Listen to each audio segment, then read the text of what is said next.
ladies and gentlemen, Clayton Bjelan. Thank you. This is Tim Vine, everybody, who you just heard on air. This is what he looks like. This is it. That's right. And from the side? Other side? Other side. Thank you. Very similar to the first side. But Tim, of course, in town at the moment for the Locomotive.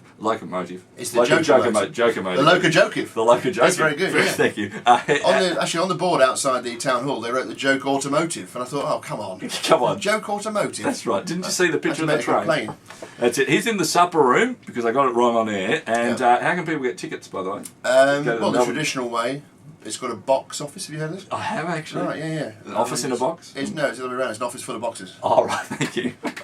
So look out for one of those. Yeah. Or you can head to the Melbourne Comedy Festival website and buy your tickets through there. Yeah. Still going for about a week and a half or so, so get those tickets. Yeah. Although I'm sure you're pretty much sold out. It's absolutely... Yeah. Come along. Yeah, that's right. Yeah, please, No, it's doing very well. He needs to eat tomorrow. Tim, there's a mouse in here! Oh.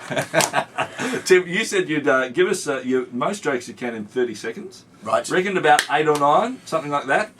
Jess is videoing at the moment, so she needs to laugh. We need to see the video at least. Well, I tell you what I realised as well. What's that? Was that I mustn't do ones I did during the interview. Oh, that's a good point. Can I remember? This is the question. Yes, that's right. No, I can't, but here we Would go. you like me to start the clock? You've got to tell me when the time it starts and when the time ends. Here we go. All right. On your marks, get set, go. So I went to the doctor's. I said, I've got a rash. He said, I'll be as quick as I can. I said, I've got a heart complaint. He said, murmur. I said, I've got a heart complaint. So I was reading this book called The History of Glue, and I couldn't put it down. You see, I was born and bred in a bakery and raised in an oven. And I met this teenage goat, he had a human chin. I said, he said, that's quite fashionable for goats. That's because I've got a blokey, forget that one. So I went to the dentist, he said, say I said, why? He said, my dog's died. And I went to Alcoholics Anonymous, I said, I can't stop gambling. He said, you want Gamblers Anonymous? I said, you're probably right, I'm so drunk, I don't know where I am. So I rang up the local swimming bars. I said, is that my local swimming bars? He said, depends where you're calling from. Is that it? Surely? That's it, right on, for 2 seconds, and we got 8 in. 8 in! You got 8 in! And that included one that was really going That's on. true. With the blokey, the goaty, I got it though. I followed. I got to the end, didn't I? That's right, you did. Yeah. You eventually got it in there. How many jokes do you actually... What's the name of the cameraman? Len Scap. Yeah, how many jokes you actually do you do an hour set, so how many jokes you actually... It's probably a couple of hundred overall, yeah. That's remarkable.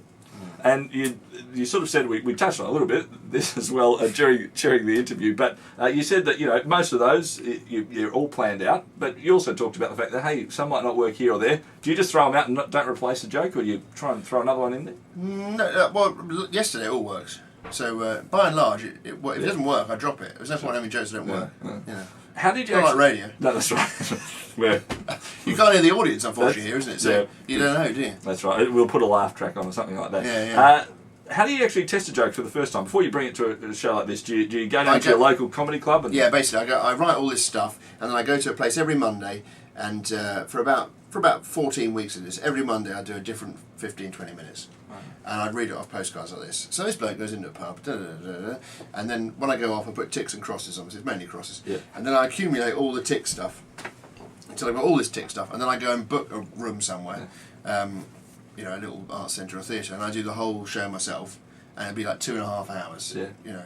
Terrible for the audience. Endurance test. I'm reading it off cards at my feet, and they sit there like that. That's all right. And then eventually, I walk off stage and I put more ticks and crosses. Yeah. Again, there's a lot of crosses. I probably go off and cross out right there. There's 80 jokes. Get rid of them, and then I chuck some more stuff. And it's just a constant purifying process. Yeah. That's how I find it. Do you find that you sort of get to an end of a tour like this and go, oh my goodness, the next tour is in a year or something like that. I've got to come up with all these again. Is it a draining experience or an energising experience?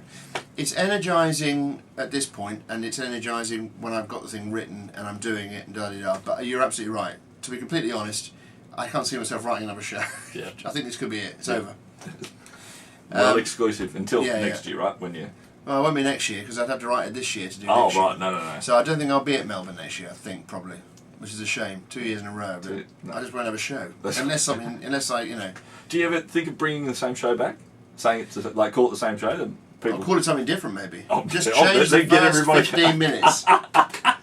That's not about it. Just write 15 minutes and call it the Locust-amotive or something. That's and then I come on dressed as a locust. It might actually be spelt correctly on the front of the Melbourne Town Hall then. If that's you call right. it that. Yeah. The locust. Low cost. Oh, nice. Low cost deals. Low cost deals. Nice work. I was thinking locust, possibly some jokes about Moses and the the plague. That's a good idea. Yeah. Avoid it like the plague. Yeah. On the poster. Nice. The Joke-amotive. Avoid it like the plague. Tim, it's been fantastic having a bit of your time. Thanks so much for being willing to come on in. It's great to have a chat. It's great, but you know one thing absolutely straight. I wasn't willing. Okay, He's right. forced. I was here under false pretences. Okay, I was knocked out in London. Next thing I know, I'm in the studio in Melbourne. I don't know what's happened. We did promise him a buffet lunch, but it's not coming. Yeah, He's done all what we want now. And then a bloke came in, he buffet the Vampire Slayer. He started throwing sausage rolls at me. It was terrible. Honestly. No, it's been a great pleasure. And listen to LightFM if you haven't already, because you know what I've heard of it's fantastic. I've heard one show, me talking.